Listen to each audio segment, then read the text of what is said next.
Dan di dalam talabul ilm, amalan ini, amalan mencari ilmu sebagai calon-calon pewaris Rasul sallallahu alaihi wasallam, yang paling memungkinkan menjadi calon pewaris Nabi adalah tulabul ilm, para pencari ilmu syar'i, apalagi hafizul Quran, orang yang mewakafkan dirinya untuk menghafal Quran dan punya cita-cita untuk menjadi hafizul Quran, yang disebutkan oleh Rasul dalam hadis, man hafizul Quran faka'annama udrijatun nubuwah baina janbayhi illa annahu lam yuha ilaih.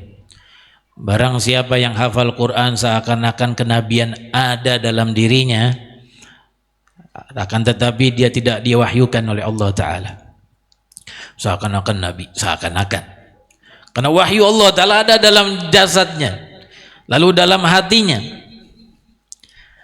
Nah, Rasulullah sallallahu alaihi wasallam, Quran ada dalam dirinya. Dan kalian orang-orang yang menghafal Quran, Quran ada di diri kalian. Apa bedanya kalau bukan karena status Nabi Rasulullah, Nabi yang dimiliki oleh Rasulullah sallallahu alaihi wasallam. Beliau mulia di mata Allah Ta'ala sebagai seorang Nabi dan Rasul dan punya Quran, dan kalian punya Quran. Hanya bedanya kalian bukan Nabi. Setinggi itu yang Allah Ta'ala berikan kepada para hufadzul Quran di alam dunia sebelum di akhirat. Tapi di dalam Al-Imamul Qurtubi dalam tafsirannya ketika man hafizul Quran, dalam Rasul katakan tadi, barang siapa yang menghafal Quran seakan-akan dia diberikan martabat kenabian, akan tetapi dia tidak diberikan wahyu. Artinya orang yang mengamalkan Qur'annya, hafal dan amalkan Qur'annya, itulah pencari ilmu yang hakiki. Dulu ulama-ulama kita, para sabiqin, para tabi'in, dari kalangan tabi'in khususnya Imam Ahmad bin Hanbal rahimahullahu ta'ala, bukan saja seorang yang penghafal Quran, tapi juga seorang yang penghafal hadis. Disebutkan 1 juta hadis beliau menghafalnya dengan sanadnya dari fulan an fulan an fulan an fulan, 1 juta hadis. Dan itu jarang sekali, sampai ulama mengatakan itu bagian dari keramat Sayyidina Imam Ahmad bin Hanbal, karena jarang sekali orang bisa menghafal sampai 1 juta hadis. Kita Arba'in Nawawiyah 40 tuh, kitab Arba'in Nawawiyah 40. Kalau disuruh Arba'in Nawawiyah ente hafalin seminggu, ane kasih duit 1 juta. Aduh, seminggu lagi nih, apalagi cuma 3 hari. Untuk kalangan kita Arba'in Nawawiyah cukup jadi tantangan buat kita hafalkan. Imam Ahmad bin Hanbal 1 juta hadis, ini Arba'in Nawawiyah cuma 40-an hadis. Untuk cukup menjadi tantangan buat kita, dan sebagian orang mungkin mengatakan ya berat juga ini ngafal begini, anfulan qala Rasulullah, rawahu Bukhari Muslim, anfulan qala Rasulullah, rawahu Imam Baihaqi. Ini Imam Ahmad bin Hanbal 1 juta hadis di kepalanya. Dan di zaman-zaman itu Quran bukan lagi bagian yang perlu diperbincangkan dalam hal hafal apa enggak hafalnya. Biasa di zaman-zaman sebelum kita ini, kalangan ulama kita, orang ngafal Quran, pengen ngafal Quran, untuk seorang ulama nggak dipertanyakan lagi karena pasti ngafal Quran. Seorang ulama udah pasti ngafal Quran di zaman-zaman awal. Nggak perlu ditanya Imam Syafi'i ngafal Quran nggak sih? Nggak perlu ditanya, udah pasti ngafal Quran. Imam Nawawi ditanya nggak sih? Nggak perlu ditanya ngafal Quran nggak sih Imam Nawawi? Gak perlu ditanya, udah pasti hafal Quran. Tapi ketika disebutkan bahwa si fulan hafal hadis 300.000 hadis, fulan hafal hadis 1 juta hadis, fulan hafal hadis 100.000 hadis, itu baru dipertanyakan. Karena di zaman itu menghafal Quran sesuatu yang lumrah, biasa di kalangan orang awam, apalagi di kalangan orang ulama. Di zaman kita ini sekarang ditarik anak-anak yang hafal Quran umur 12 tahun mengambrak. Alhamdulillah kalian ini umur segini-segini ngafal Quran dan mungkin ada yang banyak dapatnya, ada 5 juz, 10 juz, mungkin ada yang udah mau khatam. Ini satu kebanggaan buat kalian, buat Allah Ta'ala berkahkan waktunya dengan begitu.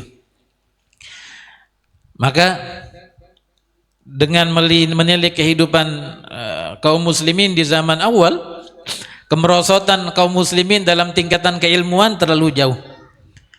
Dulu nggak ada yang disebut hafidh, al-hafidh kecuali orang yang menghafal Al-Quran sekian ratus ribu disebut hafidh. Al-Hakim orang yang menghafal Al-Quran, hadis maksudnya. Al-Hafidh kalau nggak salah yang menghafal Al-Quran 300 ribu. Al-Hakim orang yang menghafal Quran, menghafal hadis maksudnya. Menghafal hadis hampir semuanya kecuali sedikit yang nggak dihafal. Disebut Al-Hakim. Ada istilah-istilah tertentu dalam menghafal hadis. Lalu karena kemerosotan kaum muslimin dalam tingkatan keilmuan ini, maka harus dinamakan seorang yang udah hafal Al-Quran Al-Hafidh. Supaya apa? Supaya tertarik yang lainnya. Oh, ini udah hafal Quran, Masya Allah. Tertarik yang lain. Di zaman-zaman awal nggak ada Al-Hafidh disebut untuk orang yang hafal Quran. Kenapa? Karena lumrah orang hafal Quran biasa. Al-Imam An-Nawawi Ad-Dimashqi yang disebut dengan muharrir mazhab Imam Syafi'i, penyadur mazhab Imam Syafi'i. Ketika beliau mengarang kitab Minhajut Thalibin, ya, kalau dilihat tebalnya Minhajut Thalibin sama Quran yang jauh lebih tebal Quran. Paling cuma seperempat Quran, atau paling kalau cetakannya dengan cetakan yang lebih apa namanya lebih tebal dan jarak tulisannya lebih merenggang bisa setengah Quran. Minhajut Thalibin Imam An-Nawawi.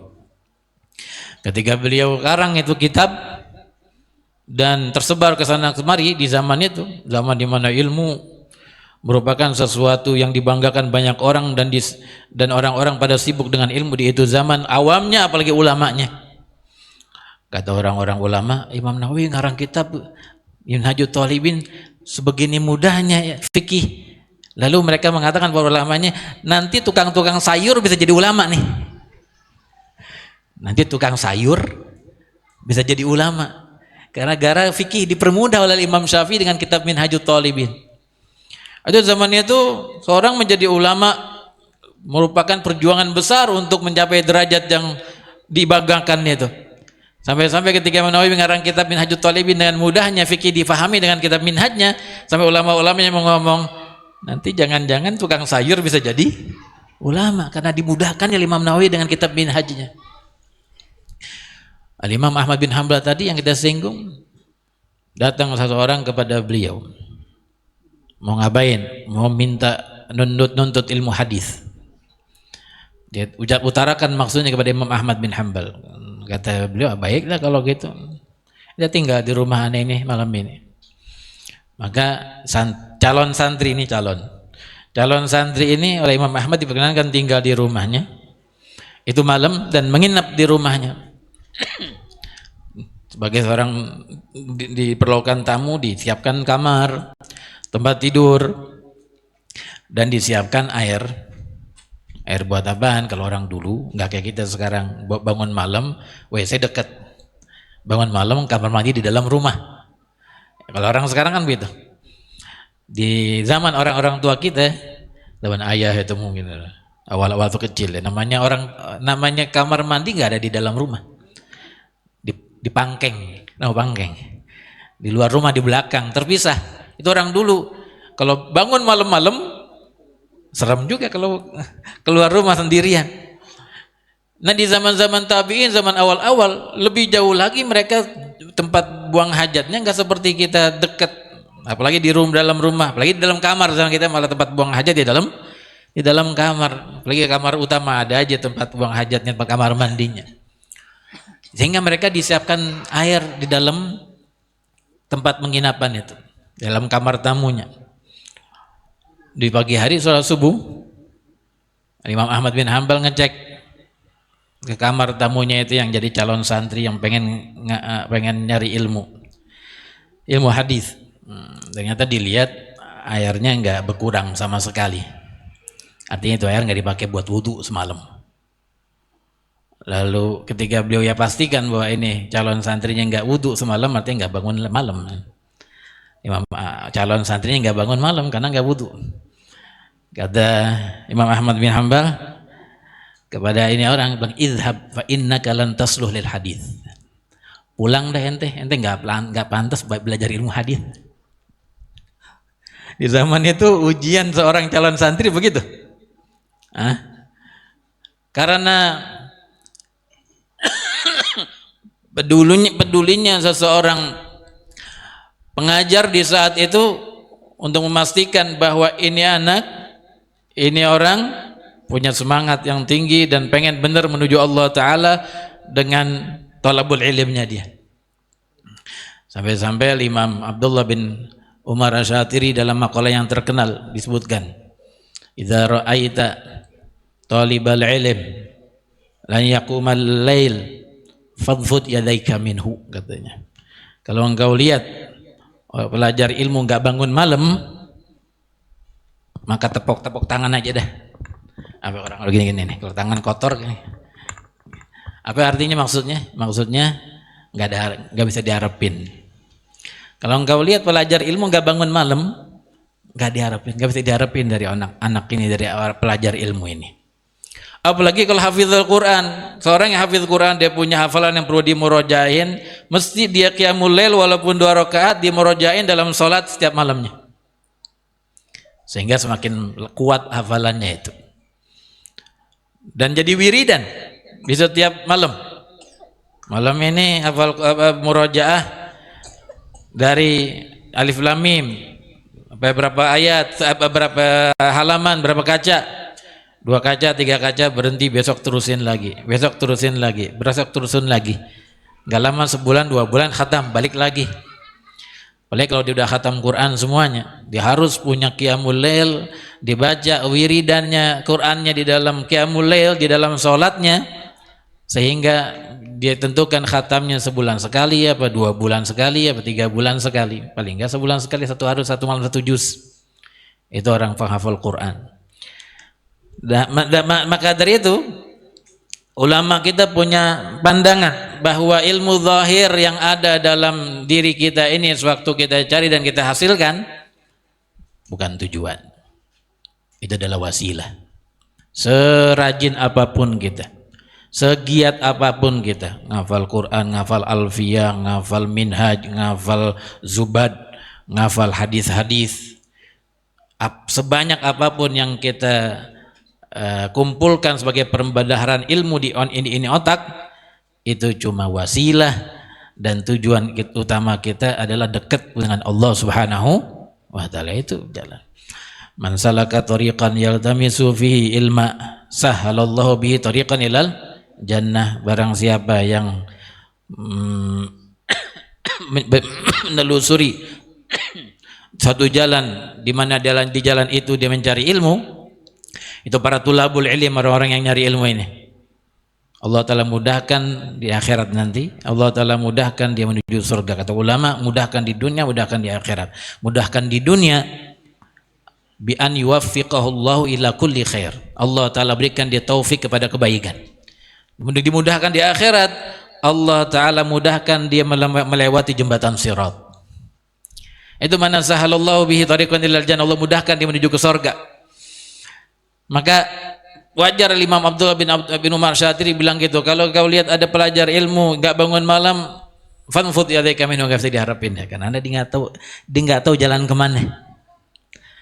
Kalau dia tahu jalannya menuju surga, maka apapun yang ilmu yang diusahakan, mau ilmu Quran, mau ilmu hadis, mau ilmu fiqih, mau ilmu tafsir, apapun ilmu itu, maka harus menuju ke surganya Allah Subhanahu wa Ta'ala, dan menuju surga Allah Ta'ala dengan mendekat kepada Allah. Dan orang yang enggak qiyamul lail jauh dari Allah Ta'ala. Kata seorang ulama ketika ditanya, wah Tuhan, antum ini Masya Allah masyhur, syuhra antum di alam ini, orang nama antum di mana dikenal. Di apa namanya di kalangan orang-orang di dunia. Di mana-mana kenal nama antum. Bagaimana caranya supaya antum enggak tergelincir sehingga dengan popularitas yang antum punya enggak membuat antum keluar dari jalan Allah Ta'ala. Karena pesannya ulama itu kepada yang nanya dan tentunya kepada semua siapa aja yang pengen tahu solusi ini, dia bilang, wahai fulan, katanya, sebesar apa nama ente dikenal orang dan sebesar apa manfaat ente punya diri didapatkan orang, seluas apapun ente punya manfaat didapatkan oleh orang di luar, jangan tinggalkan qiyamul lail, walaupun 2 rakaat, walaupun 5 menit, introspeksi diri di dalam tengah malam itu dengan antara ente dengan Allah Subhanahu wa Ta'ala. Itu jalan yang paling menyelamatkan, kata beliau itu. Sehingga enggak akan tergelincir dari jalan Allah ketika seorang mendapatkan popularitas gara-gara dakwahnya, gara-gara usahanya. Ini tujuan dari semua ilmu. Dekat sama Allah, dekat dengan Rasul sallallahu alaihi wasallam.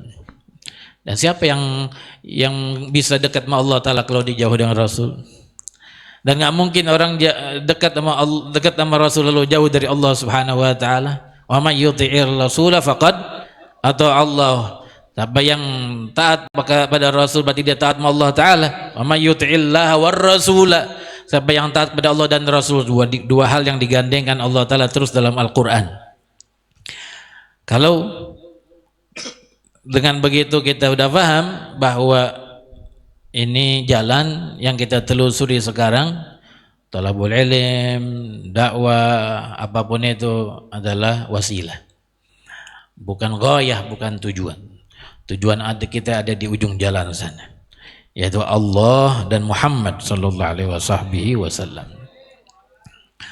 Hadirin hadirat yang dimuliakan Allah,